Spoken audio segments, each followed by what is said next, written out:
Okay, so as I was coming into the office this afternoon to run an errand, I ran into our speaker and was helping her to sign in as a visitor. And so I have already met her, and you can tell just immediately upon meeting her what a very down-to-earth, kind-hearted person that she is.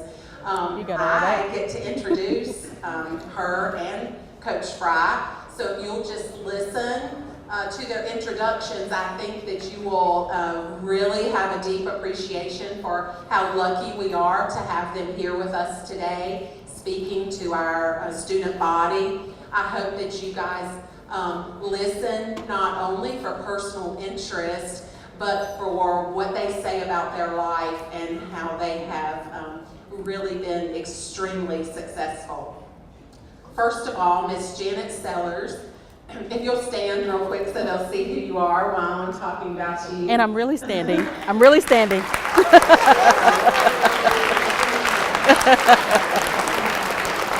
Sellers was named the Director of Education at NASA's Langley Research Center in Hampton, Virginia in 2014. She had previously served as NASA's Langley's Director of Office of Equal Opportunity Programs. She's had a very varied and distinguished career, more than 30 years, years that have been spent in numerous roles in the military and in academia. Ms. Sellers is responsible for coordinating educational program efforts for national programs, building relationships with members of the education community, and representing NASA. When engaging outside academia, political, and private sector organizations have also been her passion. She works to develop outreach and collaborative efforts in the broader education community and other agencies. Ms. Sellers also assisted with some of the research for the book Hidden Figures, which was later made into a movie. We also are very blessed today to have Coach Curtis Fry. If you can stand real quick while I read a little bit about you.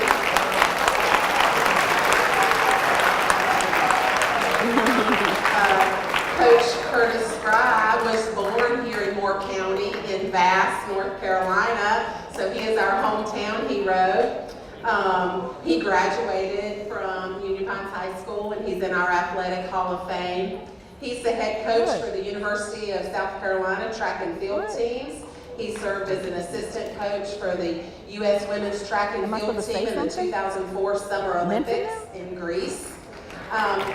His coaching specialties are hurdling events, sprints, and relays, and this is the area that he was responsible for during the Winter Olympics. Before coming down to South Carolina, he was an assistant coach at East Carolina, go Pirates, the University of Florida, North Carolina State University, go Wolfpack, and the University of North Carolina at Chapel Hill, go Heels. He has just also had a very varied career, coaching all-star athletes like Marion Jones, Alan Johnson, Dennis Mitchell, I just can name them on and on. But he has just been tremendous in his career. His teams have finished very high in 4 NCAA championship events. The women's team won the national title in 2002 in the NCAA Women's Outdoor Track and Field Championship. And we just are, I could read on and on and on about them, but I would like to have one more round of applause for both of them as we welcome them to Union Pines. And I believe we're going to start off our presentation with Ms. Sellers. The lady who wrote the book, Margot Shetterly, contacted me to help her set up the interviews that served as the basis for her book. So I feel very thrilled that that book subsequently turned into a movie. And I'm just absolutely thrilled I got a chance to meet Octavia Spencer and the director of the movie at the initial screening. Yeah, I'm a rock star, I know.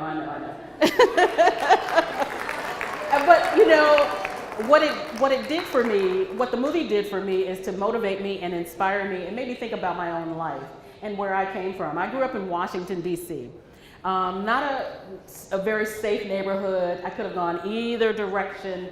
I'm telling you, in Southeast Washington. In the 60s, when Martin Luther King got shot, the riots were right on my street. They caught 3 of the 10 most wanted men on my street. I mean, it was a very rough neighborhood. And I could have gone any direction. any direction. When I was 3 years old, you've heard of the Martin Luther King March on Washington, I Have a Dream speech, right? Well, no? Okay. Well, Moore County schools need to do a better job. But anyway, what I'm saying, during that march, my mother decided that she wanted to go to the march. She decided that she really wanted to go to the march. And she had 2 kids, me and my 2-year-old brother. And my father, he thought Martin Luther King was an upstart. He said, I'm not taking you down to that march. He's going to get us all killed. No, no, no. Well, my mother was undeterred, right? You never tell a woman what she can't do. She was just bound and determined to get to the march, right? So she put us in our little carriage. She went to the bus stop. She was going to catch the bus to the march. Well, all the buses were full. Nobody could come. Well, a cab driver was driving through our neighborhood, cutting through the Southeast Washington neighborhood that we lived in, and he stopped and asked her where she was going, and she told him, and she was a little hesitant. He said, it's really dangerous out here for a lady with her kids. How about I take you to the march, right?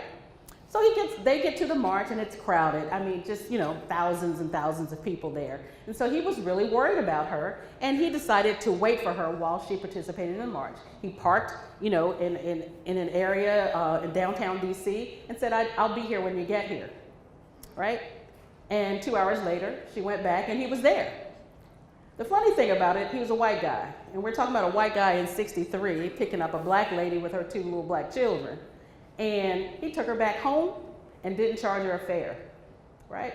So that told me something about what my life would be like. Everything that happens in your life is absolutely foundational, right? Whether you know it or not. And the week before the march, my mother got an invitation to another opportunity, an opportunity to attend a Black Panther meeting. Now, what if she had chosen to go to the Black Panther meeting as opposed to the March on Washington? Think how different my life would probably be. And so everything that happens, every decision that we make makes a difference. And it builds on the previous thing, whether we know it or not. Who your parents are, where you grow up, the people you associate with, all of those things make a difference in your life, and they build on the previous thing. So I got to thinking about what I would talk to this group about. And so I started thinking about being a CEO, right? Being in charge of a company.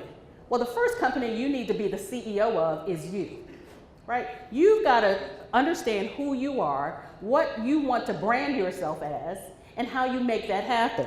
So I've got a few little notes here, so pardon me as I look at my notes. You have to think about what you're great at, what you're good at, what standing that you want to have in your community, and what difference you want to make in your community. So why do you think you need a personal brand? Well, first of all, you've got incredible talents that you want to unleash on the world. I know that, right? So to do that, you've got to be credible. You've got to be good at what you do. Now, that doesn't mean you have to be good at everything. Sometimes we try to be good at everything, and that doesn't always work. Understand what you're good at, but more importantly, understand what you're not good at, and be okay. Just be okay. Do the things that you're called to do in this life. Do what you're called to do and be who you are. Be who you are. Understand that you can be good at solving the problem or you can be a part of the problem. And if you don't know which one you are, you might be more part of the problem than anything. Think about one-name brands. Who do you know out there who is a one-name star?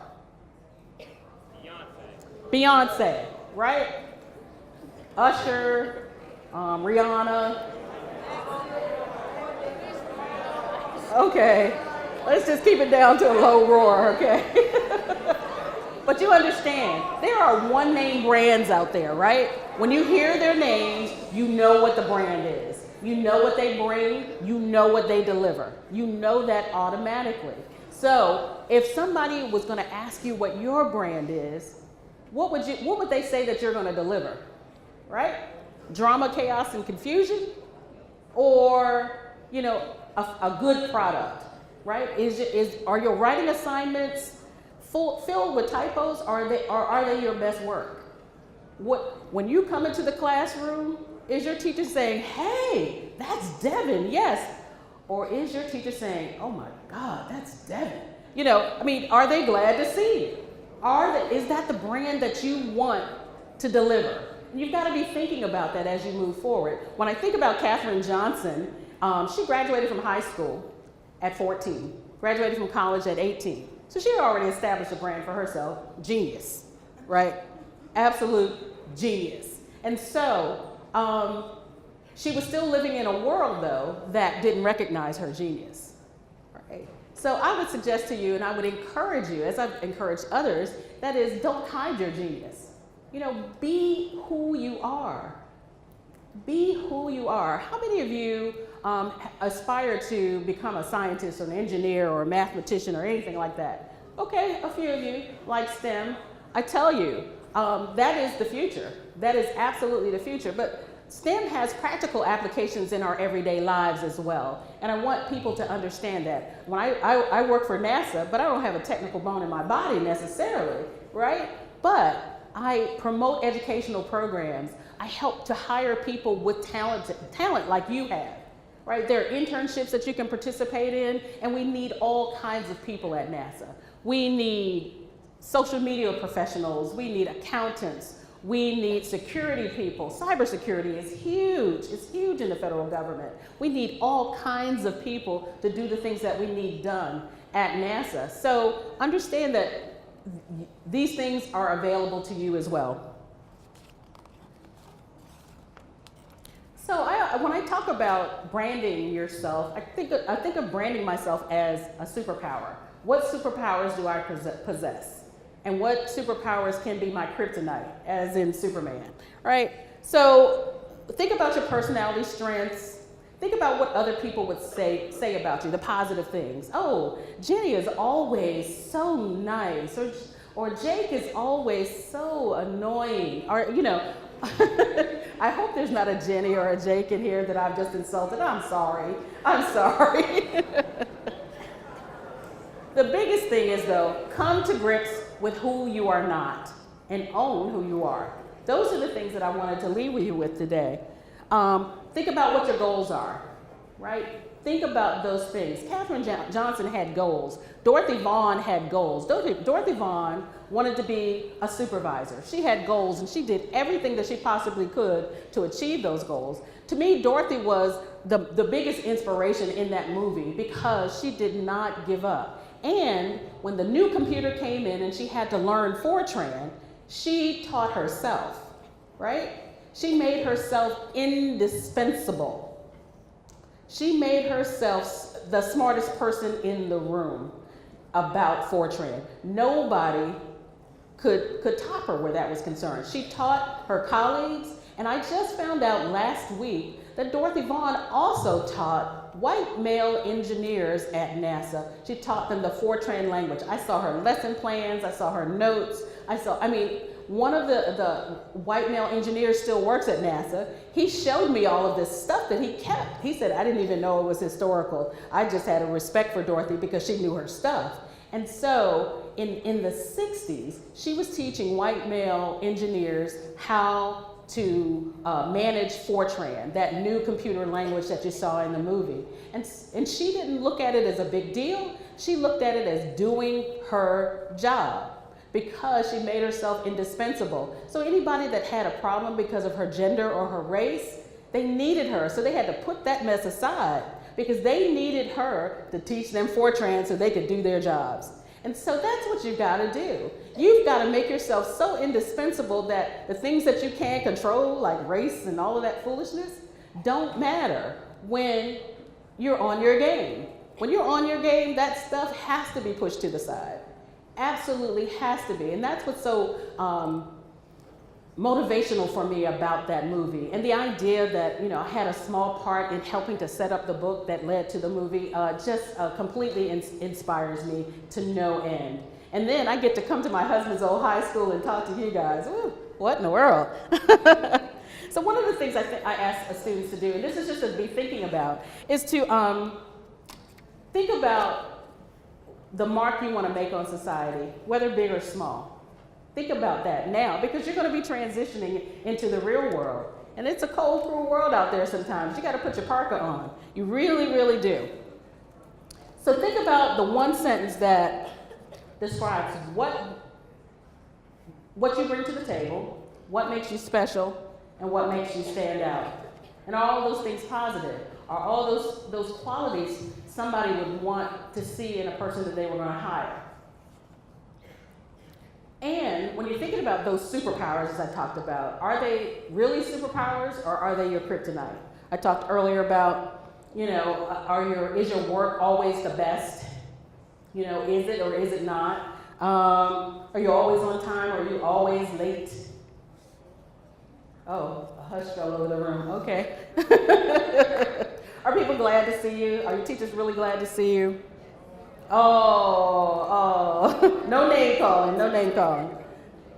And is self-expression more important than compliance? When I'm talking about self-expression, all of us want to make personal statements a lot in our clothing and our hair and all of that kind of stuff, but is that holding you back? That's all I'm going to say. I don't care if you have purple hair, I really don't.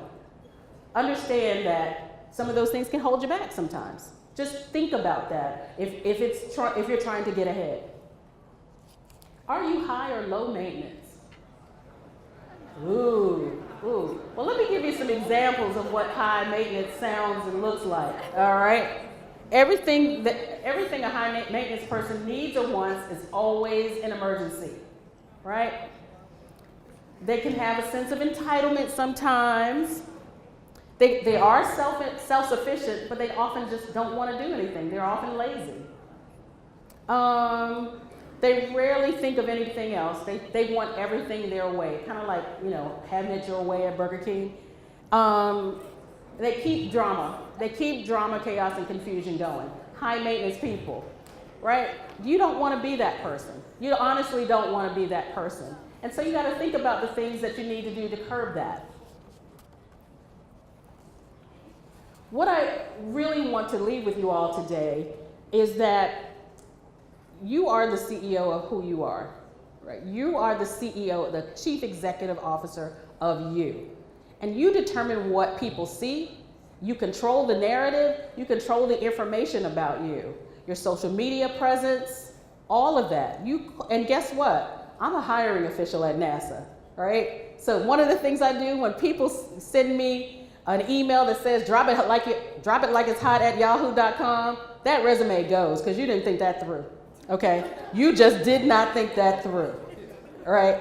And so when I go to your Facebook page or your Instagram page, and I see crazy photos and stuff with you, doing a beer pong and all that kind of stuff, goodbye. Goodbye. You are not getting hired. You're not. I'm just going to keep it real with you. You're not getting hired. Understand, social media presence makes a difference. Okay, everybody's not going to tell you that, and this is free. This is free information. Everybody's not going to tell you that, right? Because you made it easy. You made it easy for me to toss your resume. You made it easy. Really? Seriously? I did get an email address on a resume that said drop it like it's hot at yahoo.com. I can't make it up. I can't make it up. So, right? That guy made it easy. All I'm saying is, think it through, folks. Think it through. And high school is a time you get an opportunity to do just that.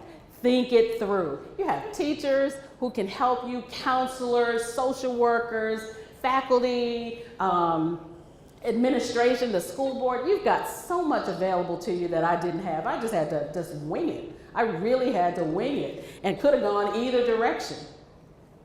But for me joining the military, I really could have. But you guys have incredible support systems. I heard something about Upward today, where you get to make up the work.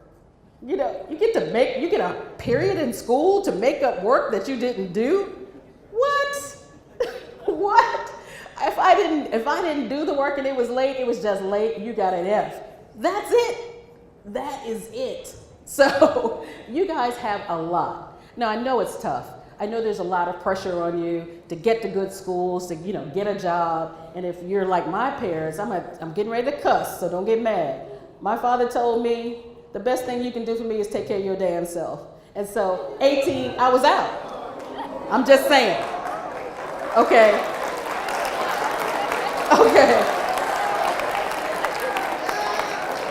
All right. I don't mean to hurt any feelings, and I apologize if anybody was offended, but that's real. So you guys have a different world. You have a different world. You need to take advantage of the opportunities that you've been provided. You absolutely do. And I really do appreciate your attention, your sense of humor, and allowing me to share a little bit of my thoughts with you today. I'm going to bring up Coach Fry. Thank you so much. Public schools in Moore County. I was watching this school be built in 1964. My brother came to school here in 66. Oh yeah, I wore this beard, I grew it for you, to make sure that you know that people from Union Pine get to a stage where they can control things and control their own destiny, and that they do something with their lives. My hero coming up was Skipper Stutz. He was the fullback that was ahead of me at Union Pine just one class, because he had already been admitted to the University of North Carolina. I admired a guy by the name of J.J. Stutz, because he was 2 grades ahead of me, and he led the school in receptions. When I was at Vast Lakeview, I came here to Union Pines to watch my heroes play. See, I had a dream before Martin Luther King. When I was 7 years old, my mother took us to church functions. And at the church functions, I listened to people speak. I learned how to lead before I got here. My aspirations were to be the head of the Cub Scouts. I started out early. I didn't want to be a Cub Scout. I wanted to be the guy in the front. And after I got to the front of Cub Scouts, one day I became an Eagle Scout. I put myself in an environment so that I could succeed. Every one of you are going to have a defining moment. What you're doing now is preparing for that defining moment. There will be an opportunity that you will have an impact on your mother, on your brother, on your sister, on your neighborhood. I don't care where you are. I don't know what your aspirations are. But you need to have a dream such that you can have an impact.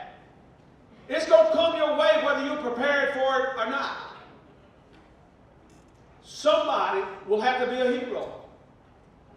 That guy down at that school called Coach, that went out and took those shots for the rest of those kids, somewhere in life, he prepared to take that shot. He prepared to be a hero. You're going to get your opportunity. Are you going to be prepared for that opportunity? That's a question. That's the dream that I had at 7, that I was going to lead somebody. I came from a family where my mother was a maid, and my dad was a garbage collector. The first school, I did not want to go to Vast Lakeview. Trust me, I wanted to stay at Pickney. Because in the 7th grade, they started having dances. Heck, I want to be in the dance, so they took me. My mom put me in a school at Vast Lakeview. I missed being in the dance. That was a big deal for me in the 7th grade.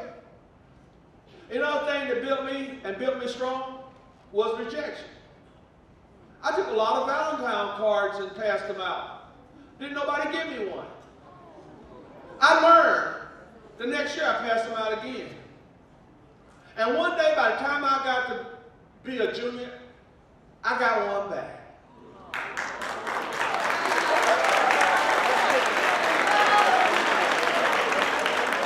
The one I got back is sitting over there. She graduated from Union Pines too.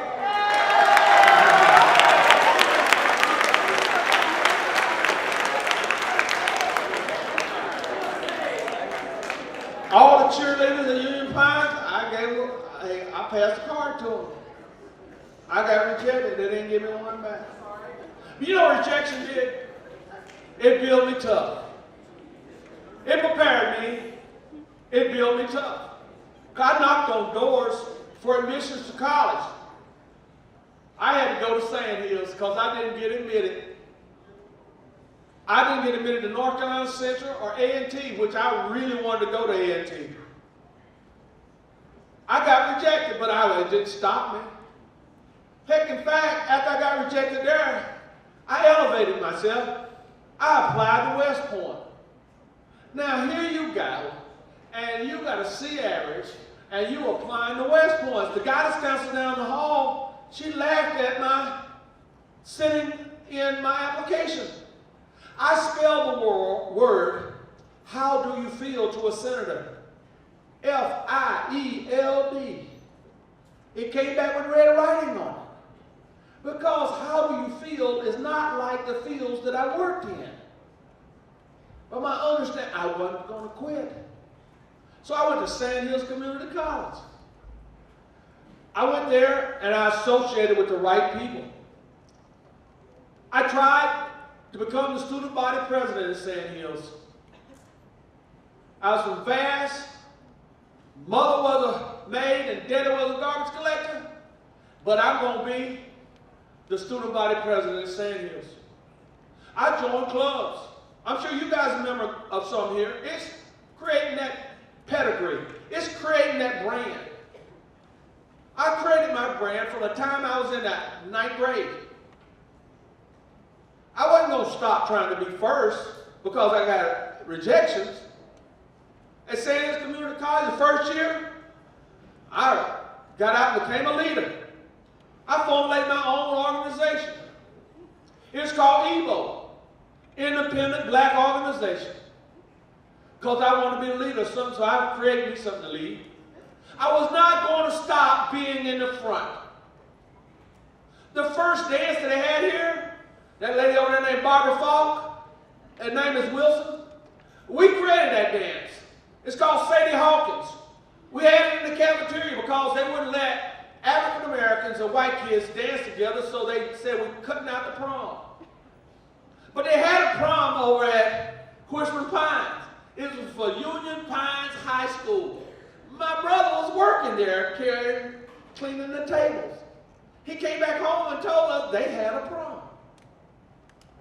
My mother got upset. She came down to school with her feet turned sideways. Kind of heavy lady. And they didn't like to see her walk in the hallways out here. Because she walked in the hallway, something's going to move. She said, you're going to have a dance.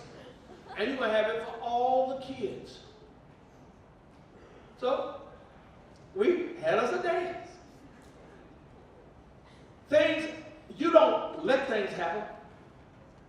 Not a Union Pine. That insignia that you get when you get a UP on your chest, it's not for you to let stuff happen. You make things happen. You get in the front and you create your path. That's what a Union Pine grad does. It's been that way from 64. If you change it, you'll be the first group of kids at Union Pine that change from being the one that's leading the pack.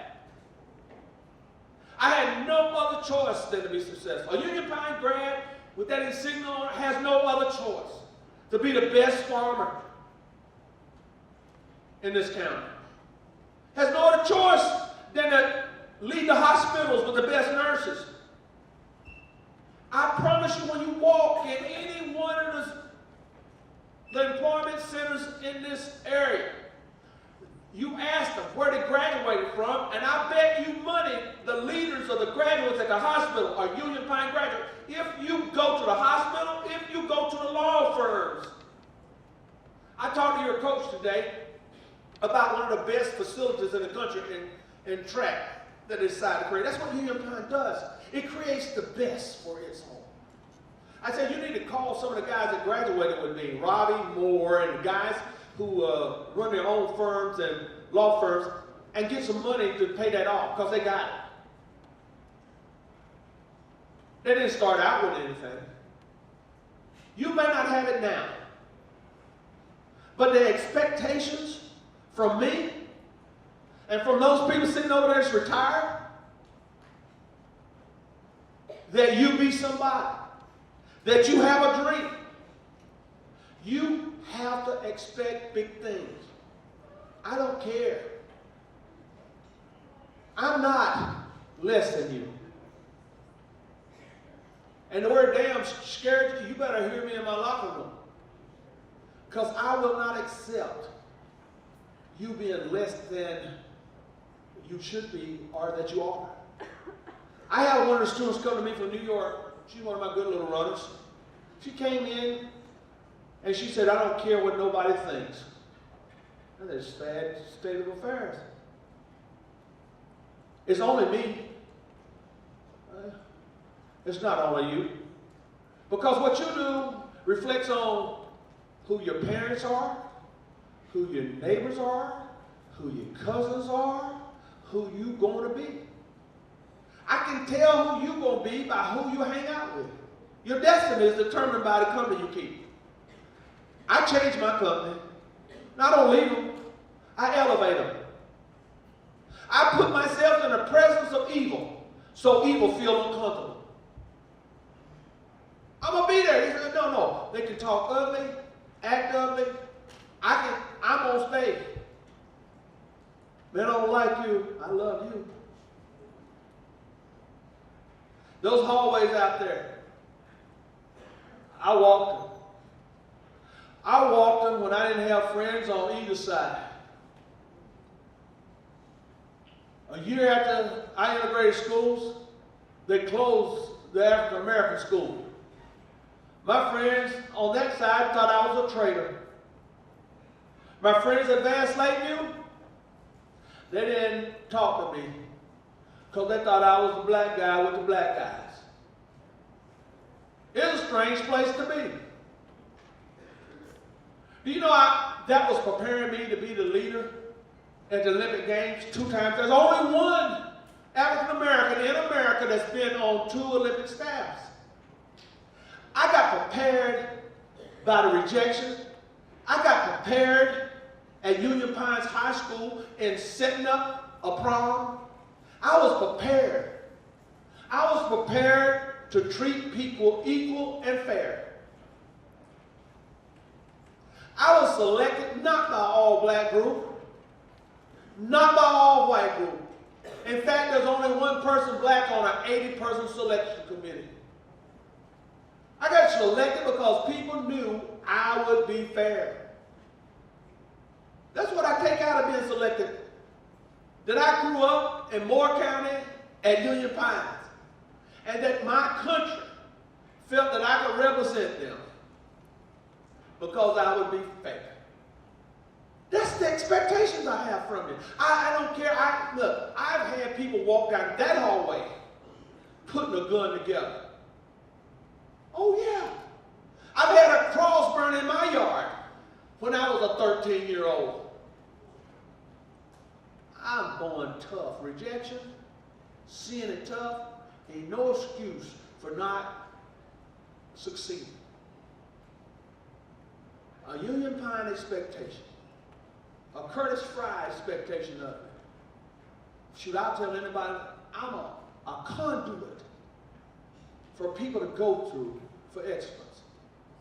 Because I don't tolerate the excuses. I have a guy walk in my office and say, I can't do it. It's not what you can't do. It's too hard. What's too hard? That means you're not willing to pay the price. It don't mean it's too hard because it's been done before. You can be anything that you want to be. It's the price that you will pay to be what you want to be. Oh, you can start at McDonald's. You don't have to stop at McDonald's before you own McDonald's.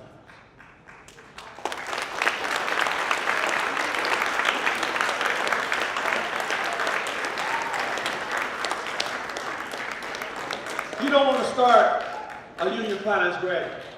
You don't want to start a freshman that changes his whole schedule by the time he's sophomore. They put me in no, they didn't put me in, I put myself because I wasn't prepared. In general math, when I came to 9th grade, they told me in the 8th grade that you had to have algebra, geometry, algebra 2, and Trig, and I kind of felt like I was a little behind.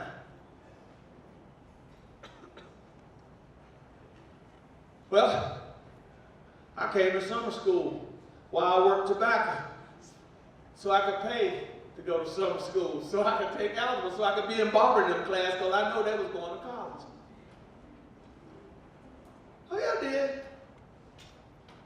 Trying tobacco until I was till 3 o'clock.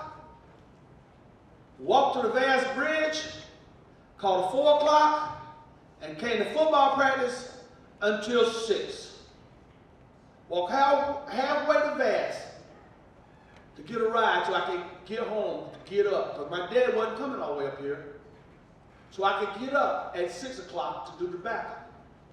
Hang tobacco until 11 o'clock at night. You can get there, but you got to handle rejection, and you got to be UP tough. So y'all don't know about UP tough? They don't talk about that around here in this conference. Union Pines is tough. You better believe it. If you don't believe it, I won't leave you. I done talked too long. But here's what I want you to do for me. Now, I know, I used to sit in that row over there. The seniors used to sit over this side. But I want you to say a few things with me. To make Union Pines tough.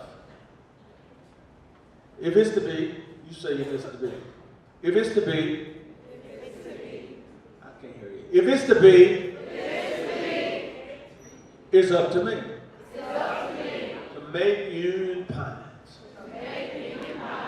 The Union Pines tough. If it's to be, it's up to me. To change Moore County to a shining light. I'll say that part, then I'll come back to you if it's to be. Okay? To change Moore County. Now, let's keep Moore County the shining light. Sit on the hill. If it's to be, it's up to me. To make America a greater place to live. Is this to be? It's up to me. No, I'm not a Republican, so don't go doing that. If it's to be, it's up to me. Hey, guys and girls. Guys and girls. There comes a time when you have to decide if you're going to use your genius and your dream. That time is now. If it's to be, it's up to me. Who can? I can. Who can? I can. Who can? I can. Who can? I can. Who can? Who can? Who can? Who can? What's to do? Let's do it!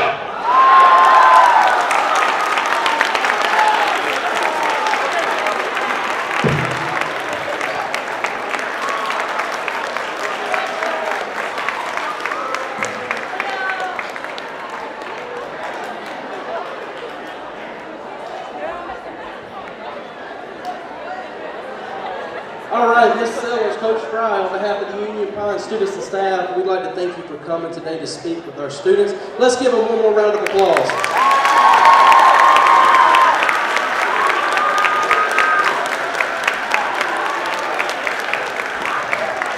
All right, students, at this time, make sure that you exit the auditorium in a safe and orderly fashion. Thank you.